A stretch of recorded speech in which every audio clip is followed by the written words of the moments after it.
লালমনিরহাটে নামতে শুরু করেছে বন্যার পানি। আশ্রয়কেন্দ্র থেকে বাড়িতে ফিরছেন বানভাসী মানুষ। রাস্তাঘাট ও ঘরবাড়ি ভেঙে যাওয়ায় বিপাকে পড়েছেন অনেকে। স্যানিটেশন ব্যবস্থা ভেঙে পড়ায় বাড়ছে স্বাস্থ্য ঝুঁকি।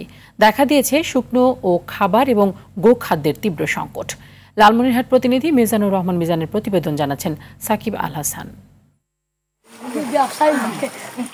লালমনিরহাটের বন্যা পরিস্থিতির কিছুটা উন্নতি হলেও ব্যাপক ক্ষতিগ্রস্ত হয়েছেন তিস্তা তীরবর্তী নিম্নাঞ্চলের অন্তত 15 গ্রামের মানুষ।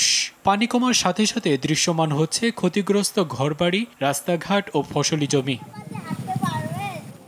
স্যানিটেশন ব্যবস্থা ভেঙে পড়ায় বেড়েছে স্বাস্থ্য ঝুঁকি। দেখা দিচ্ছে চর্মরোগ। শুকনো খাবার ও গোখাদ্যের তীব্র সংকটে পড়েছেন অনেকে। পুকুরের মাছ ভেসে যাওয়ায় ক্ষতিগ্রস্ত হয়েছেন মাছ চাষিরা।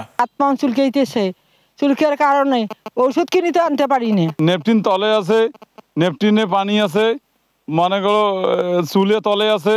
বহু মাছ খাচ্ছিলাম, মাছও বড় বড় হচ্ছিল, হঠাৎ করে পানি আসছে, হঠাৎ করে ভাসি গেছে মাছ। সহায়তা না পাওয়ার অভিযোগ অনেকের। অসুবিধা মানে খাওয়া দাওয়া, আন্দা বাড়া বুদ্ধি, এটা আমার শেষ। আঁকা টাকা ব্যাগ চলে গেছে। কিন্তু আমরা কোনো ত্রাণ বা কোনো সহযোগিতা কারো কাছে পাই নাই। এ পর্যন্ত কোনো সরকারি অনুদান, কোনো সরকারি লোক আমার এখানে পৌঁছে নাই। তবে 5 উপজেলায় 200 মেট্রিক টন চাল ও নগদ অর্থ বরাদ্দ দেওয়া হয়েছে বলে জানান জেলা প্রশাসক।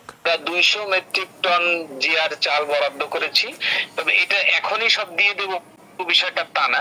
এফেক্টেড ফ্যামিলি দেখে দেখে আমরা তালিকা করে করে দেব। আমরা এর মধ্যেই 500 ফ্যামিলিকে বিভিন্ন চালের মধ্যে চাল দিয়েছি, শুকনো খাবার দিয়েছি। দুর্যোগকালীন ক্ষতি কাটিয়ে স্বাভাবিক জীবনে ফিরতে সবার সহযোগিতা কামনা ক্ষতিগ্রস্ত মানুষের। সাকিব আল হাসান, RTV।